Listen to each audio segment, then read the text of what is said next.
Hello everybody and welcome to another episode of The Mything Link, the tipsy talk show obsessed with all things mythological, from the icons to the I cannots. Ugh. I'm Bob Hewis. And I'm Allie Mottram. And we are the co-hosts who may not be Gorgons, but we still know how to get a guy rock hard. And we're going to be taking you through some of the most infamous, the most questionable, and the most iconic characters from Greek mythology. And today we are going to be discussing the OG daddy, Uranus. We're going to see what Allie already knows, and then dive into the riveting world of Uranus's life.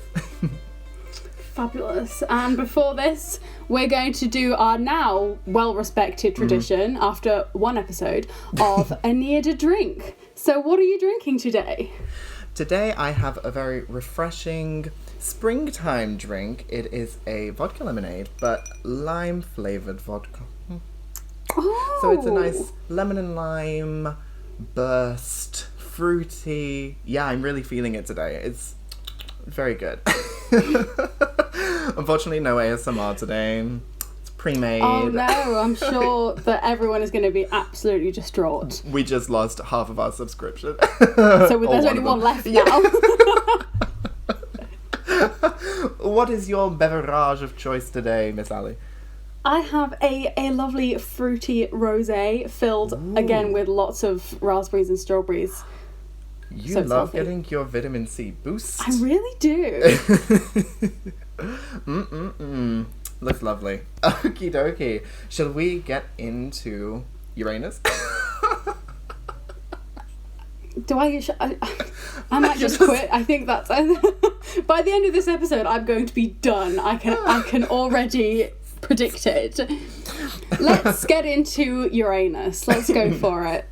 See, I would just like to say that I enjoy that we are not some of those people who think that they invented maturity by saying Uranus. No. Girl, life's too short to not say anus at every opportunity you can. Okie dokie. Alright.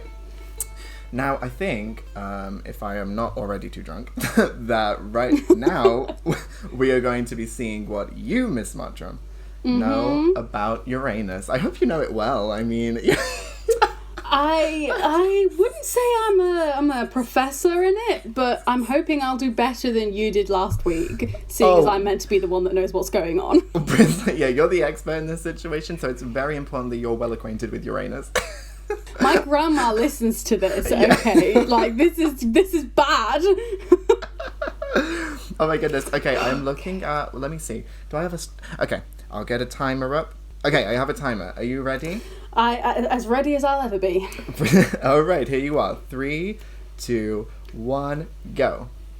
Okay, Uranus. We know that he is like as you said, the OG daddy, if we're going to go into that. I know that he created all of the Titans. I know Uranus. I don't know the rest of them because Uranus is the one that really matters. What else do I know? I know that he, mated with the earth. He's like the sky, and he mated with the earth to make the Titan people. And that's it. It's done. That's Okay, done. thank God, I was running out of things to say. Well, I will say much more specialist than my prior knowledge of Zeus was, but I mean, that's to be expected.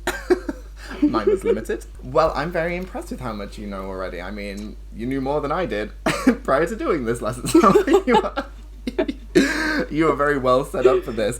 Are you ready to have a confused non-expert in the subject try and tell you about him? That is exactly, like, when I was thinking about what I already knew, I just wish that there was someone who kind of didn't really know what was going on telling me about it. So I'm looking forward to this. Well, you've come to the right place.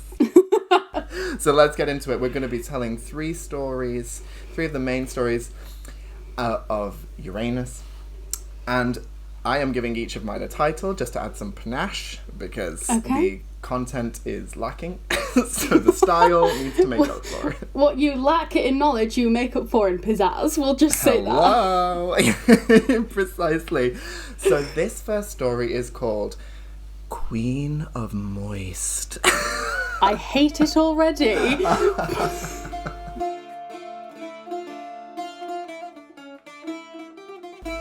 Oh my goodness. Now I know what you're thinking. Why Queen of Moist? He's not even a queen, but is he that moist? I'm thinking that I am. I read your mind. Well, let me tell you.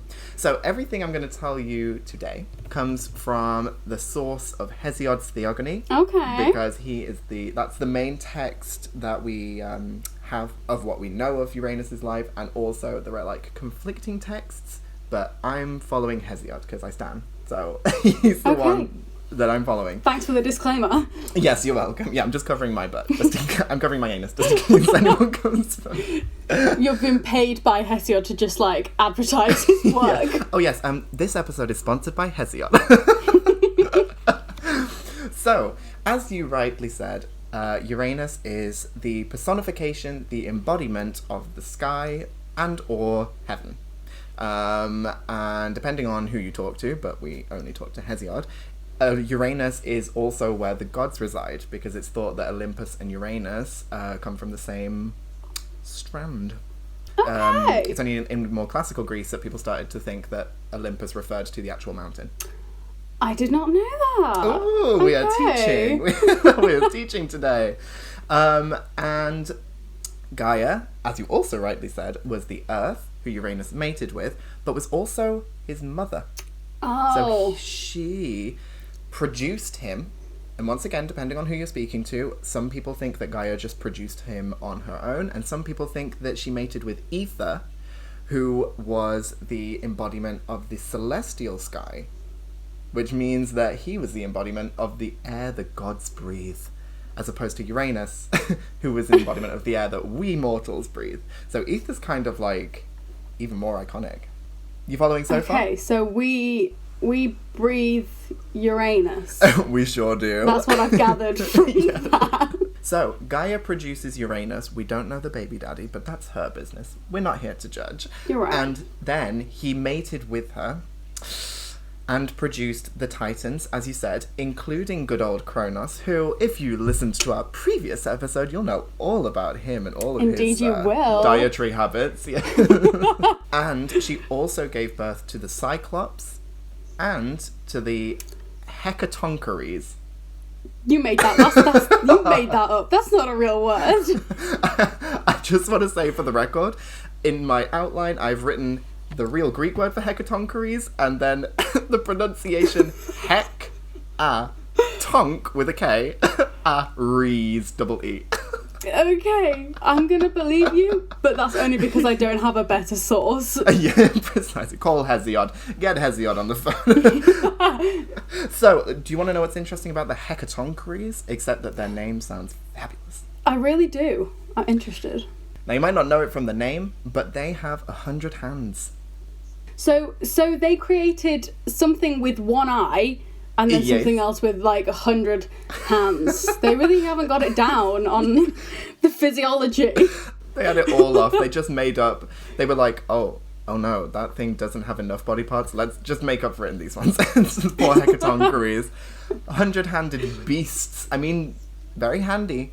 Oh, very good. Jesus. And the wordplay comes. I mean, if I'm going to hire anyone as my handyman, I'm hiring the Hecatoncheires. You're right. It can definitely be handy. God, I can't believe I said it. In situations. Precisely. They'd be a good babysitter if you had 100 babies. You're right. But I know that you are still wondering, but why moist? Why Queen of Moist? I am. I was wondering where the moistness had gone. I know, bring it back. Bring it back. We need the moist. Please. So this is where I want to dive into the etymology of Uranus's name. And for all you kids out there who don't know what etymology means, Get a dictionary. get a dictionary, hon. It's not our job to teach you. No, so the etymology just means like where his name came from and what it means. So you'll love this. So Uranus, what does it conjure up in your mind, Uranus? I don't want to discuss that. Otherwise we'll have to tag this as explicit. Yes. So it actually derives from a couple of things. One thing it derives from is a Greek root for to urinate. Oh. That's not pleasant. No. It also, in there is the Sanskrit for rain, which is a little bit nicer. So it was like a golden shower, that's his name. Rain on me. So we've got to urinate from the Greek, rain from the Sanskrit, and here's where it comes back to it, an Indo-European root for to moisten. Ew, so it's not even like just the word moist, it's the activity of moistening something. Of making something more moist. This is where Uranus I comes hate from. everything about his name. Every single word that it derives from, just no. So we have in there a good old soup, a good old linguistic soup of urination, rain, and moistening. And together, all of that combined in the form of Uranus means the rainmaker. So obviously urine just got out real quick. Scratch out, they were like, this is a mistake, but we can't go back now. It's too late. So, that's an interesting fact for all of you linguists out there. So we know where Uranus's name came from, and we know where he came from, Gaia, and potentially Ether. Ether is sometimes thought of as the personification of light, but his siblings were Erebus, who was the personification of darkness, and Nyx, who was the personification of night. And they were all the son of Kronos, otherwise known as Father Time. Okay. Not to be confused with Cronus, Not the same Titan. Cronus, okay. But we'll come back to Kronos, because he will prove even more important later on. Yes, indeed. Okay. I mean, I'd rather be called Father Time than, like, urine, rain, moist. To be honest with you, I would definitely prefer that. Moist urine rain just doesn't have the same ring. Doesn't have the ring, does it? No. Speaking of Uranus's ring, I'm sorry. Oh, God. So to recap, what have you learned so far about Uranus that you didn't know before? Well, I've learned that he was kind of like Gaia's son, and then mated with. But we already know there's a lot of incest in Greek mythology, so that shouldn't come as a surprise, really. And I know the unfortunate etymology of his name, which I kind of wish I didn't, but I'll just bleach my brain after this is over and I will be chill. Nice. So now that we've become a bit more well acquainted with what and who Uranus is, let's get into some of the stunts he pulled in his life. All right. And we'll move on to the second story, the sequel, called The Castration Sensation That's Gripping the Nation. I can't wait.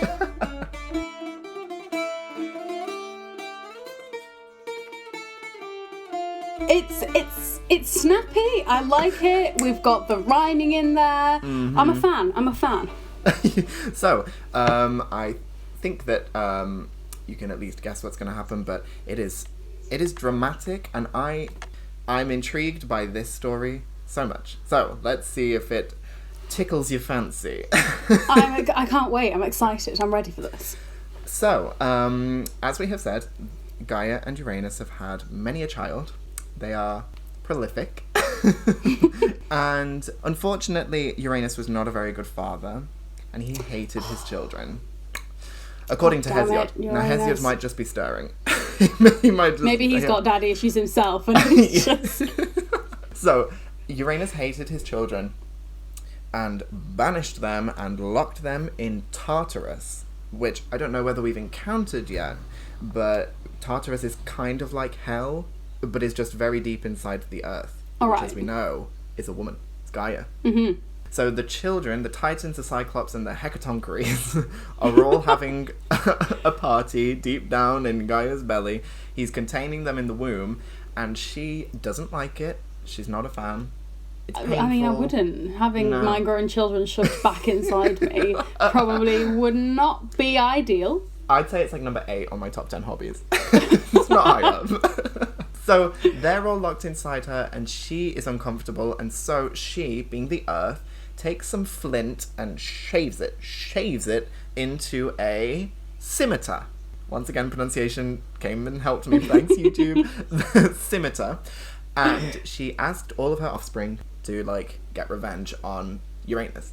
Because he'd been birthed from her as an equal because he covered her entirely. But, unfortunately, he, being a man, but he abused that power and kept descending onto her and sticking onto her and forcing her to have children when she didn't want them. Ew. Yeah. It's like that film where, like, he's strapped to the bed, and she probably shouldn't put this in, and she's under him, and he's just, like, lying on her, and she can't get him off. Yes, so Gaia wants revenge on Uranus and asks her offspring to do it. And who comes to the rescue? Good old Cronus. Okay, so we're seeing a good side to Cronus today. Yes, we see the helpful side. And he takes her little scimitar, which is like it's like a curved sword. It's like a weapon. And he, when Uranus comes down again to Gaia to try and diddle the Earth, he goes swoop and cuts his balls off. Oh, what an unpleasant surprise. You're just going about your day and then your son just chops off your things. So he castrates him, which is interesting because Hesiod had not until that point referenced the fact that Uranus had any genitals, so... It's nice to know. And Cronus takes his little scrotum, his little sky scrotum, and slings it into the sea. Because, I mean, why not? I mean... Where else are you going to put it? Exactly. So throws him into the sea, but the sea herself is a primal spirit, in the same way that Uranus is the embodiment of the sky.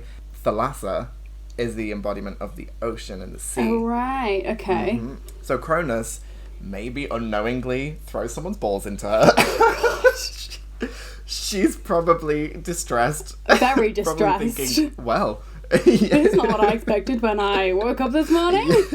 Dear diary, today somebody's balls flew into me. So the balls are just floating on top of the sea, on top of the Thalassa, and this white foam starts emerging around them.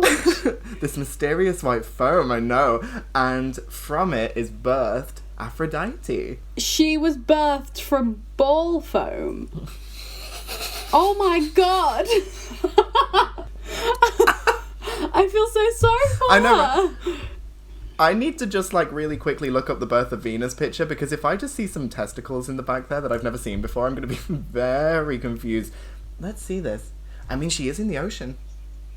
She's on a shell, though. Damn it, I mean, they probably made it PG. Yeah. Instead of standing on ball foam, she's standing on a shell. So there's Aphrodite's birth story, goddess of beauty, and now we see where beauty comes from. Beauty's where you find it. Beauty and apparently you comes can find it in from sea foam's balls. Well, I mean, it'll be all the rage in the new skincare routine. Yeah. I can see it. I can see it now. Aphrodite. That's like the advert. It's just someone wiping ball foam on them. Ew. That's too far. Too far. We now can see where all these characters are kind of coming together, because Gaia has sent Cronus to slice and dice her son husband. It's all very sketchy. It sure is. And this is where, as I said, we would return to Kronos, Father Time. Oh yeah. Father of Uranus and grandfather of Cronus the Titan.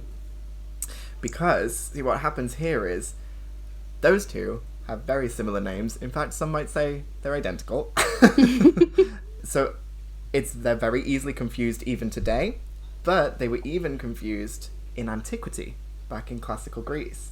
Okay. And so that confusion and conflation of the two snowballed up until the Renaissance, and when people started looking back to antiquity to create artistic representations of the gods, they started representing Father Time with a scythe. Oh. But the scythe is in fact the mutilation weapon of Cronus the Titan. Damn. So Father Time's getting all of the respect, and Cronus is just getting all the bad rep. Yeah, Cronus is getting all the rep. He's holding that scythe, and all Cronus is left with is a couple of dangling testes just hanging in his grip. God. It's a consolation prize. You showed up, babe. You showed up. But some people, some critics, like to suggest that it isn't all just confusion and hearsay and conjecture, and that in fact there is a deeper allegorical meaning to it all. Yes, Okay. allegory. We're getting technical up in here. So some people think that Cronus was deliberately named the same as Kronos, Father Time, because the myth of Kronos eating his offspring, which we encountered last week, Yes. is allegorically representative of the destructive force of time, consuming everything. Oh, wow, that's deep. We're really getting into girl. it. So people think that it was deliberate, and that the scythe, as a mutilation weapon, is also representative of the way that time harvests all good things. I mean, the likelihood is it's like when you study a book in English and you're like, he used this specific word there, and the author probably did not think at all. He thought, oh, that's a nice word, and we're here analysing it for hours and hours and hours. So, but it's nice. Yeah, Hesiod's I like, yeah, that one. Yeah, that's it. Yeah, I meant to do it. Totally. It was all deliberate. It's all deliberate. But I just find it quite interesting that, like, it's all circular. It is. It's all linked, everything in Greek mythology. Yes, very that. I feel like I'm learning, but it's also interesting thinking of it as a circular theme, because then that also links into the fact that Kronos does represent Father Time, but he represents a very specific time, which is divided between past, present, and future, whereas his contrasting embodiment of time, Ion, represents unbounded circular time, and Ion is often represented turning the zodiac wheel. Okay, that's a lot. Goes far, right? Just keeps going. It does. And Ion is where we get the word eon from. Like, oh, that was eons ago. Oh. See, everything comes from Greek, man. Like, just everything. It really does. So, what have you learned about Uranus from the castration sensation that's gripping the nation? Well, I've learnt that he no longer has any balls. Mm-hmm. That's a big one. Mm-hmm. Also, he was a terrible father and terrible husband and terrible person, kind of generally, in terms of that whole thing. Yes. But then I do kind of feel sorry for him because his son did castrate him. It's quite extreme. Yeah. This is also important because in emasculating Uranus, Kronos separates the earth and the sky finally, because until that point, Uranus wouldn't get off Gaia. Oh, so that's how he managed to get him off Gaia. Oh, okay. Go Cronus. Yes, honestly, go Kronos. I mean, very different Kronos from what we met last week, but I like him so far. Yeah, me too. Yeah, so it's this story, I guess, is important in the creation myth because, because it finally separates the earth and heavens so that we can walk on the earth. Thank goodness. La la la. Yeah, nice. So, are you ready for the third story? I am. Third and final story? I'm ready.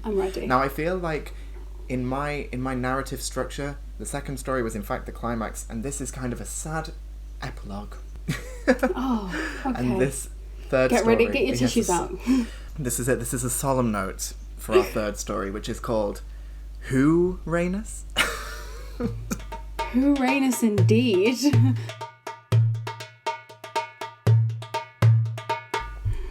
So, this is a very sad reflection on the life and times of Uranus. Okay, I'm not wearing black, but I'm sure he wouldn't mind. Yeah. And this is my eulogy. So, one of the sad things about Uranus is that...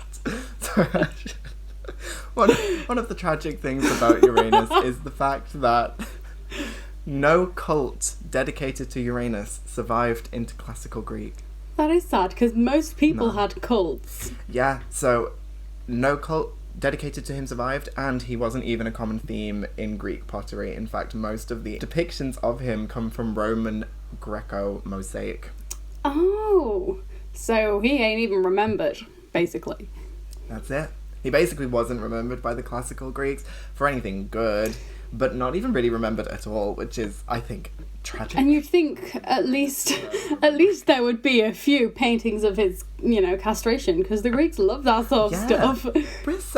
And they love Aphrodite, but they forget where she came from. Girl, remember your roots. Yeah, they forget her origins, I know. So I say Uranus because he was very easily forgotten, and his son and grandson became much more famed than he. Yeah, they did. Which is tragic because he and Gaia were the ones who prophesied that Cronus' sons would become greater than him. Oh. So they're kind of responsible for Zeus's story in being saved. And therefore everything else, really.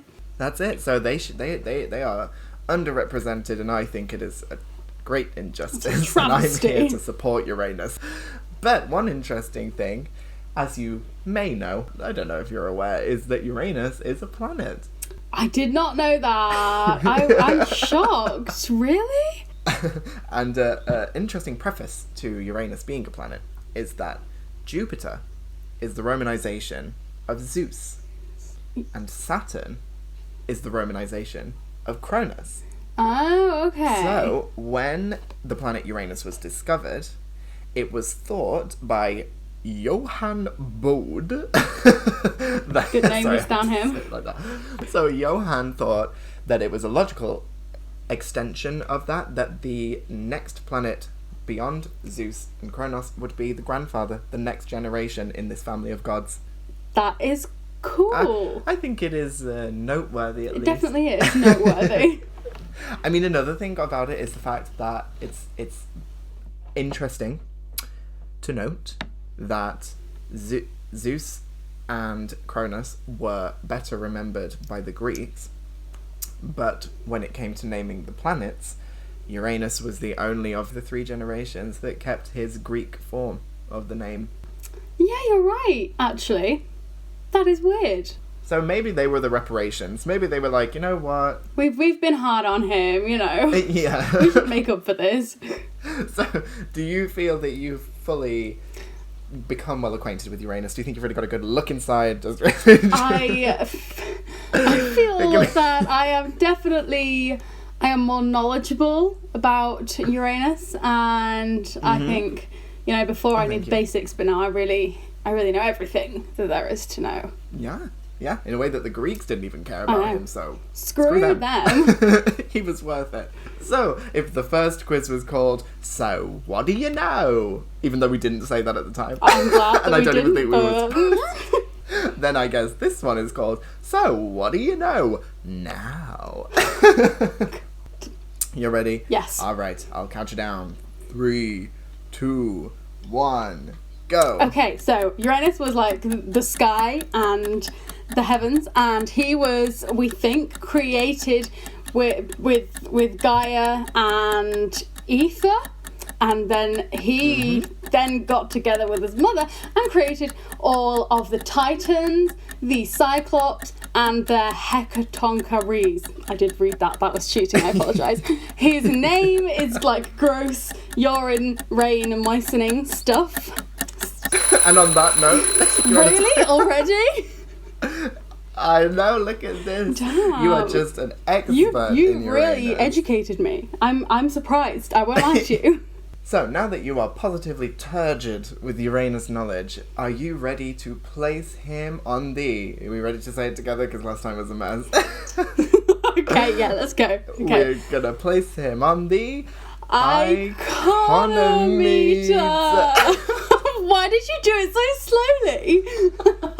I didn't realise how long I was doing it for. That was so bizarre. That was scary. I feel like I buffered for a second. I wonder if we'll ever get that tight. No, we probably won't. We won't. So, your thoughts on where Uranus sits on icon to iconaut? I feel like he's definitely closer to icon than iconaut, because if we're being like, he kind of created the Titans, who then in turn created the gods, and then the people were created, so that's all pretty good. I feel like we as people have been hard on him, he's not really very well remembered, and I mean, he's not great, but none of the Greek people are, really. No. So I'm going to place him, like, below the middle, but not all the way at the bottom. Right. So above Zeus. Yeah, I am going to go above Zeus.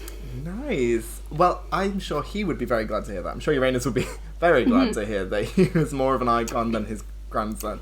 I think that his birth story is much cooler than Zeus's birth story. Yeah, it is, definitely. So in that respect, comparatively, I think I've just fallen in love with Uranus. I hate to say it. I hate for you to say it too. yeah, we all hate for me to say it.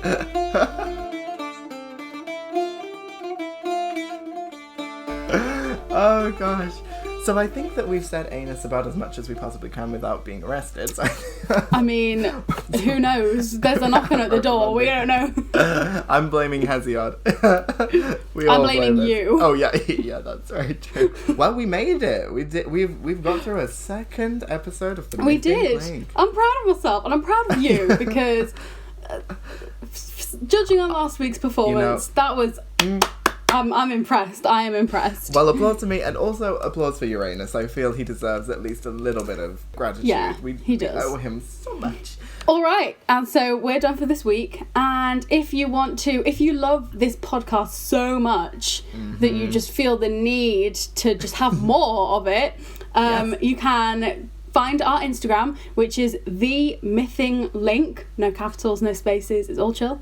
Or you can email us at mythinglinkpod@gmail.com. And if you want to subscribe or whatever it is you do on these things, please do. Yes. We've enjoyed having you. We have. We've loved. All two of you. Yeah. Yes. Yes, we have loved having you. We'll hope we'll see you next week when you shall be taking the class again, Miss Marchman. I shall. Yes, we'll be in the hands of an expert once again, and we can't wait. We are doing Hera/Juno next week. Hera slash Juno, not the kind of slash that Cronus likes. No more castration. No, thank goodness. Well, I personally cannot wait to hear all about Hera and Juno next week on the Mything Link. We'll see you then. Bye. Bye, See you next week. everybody. That was just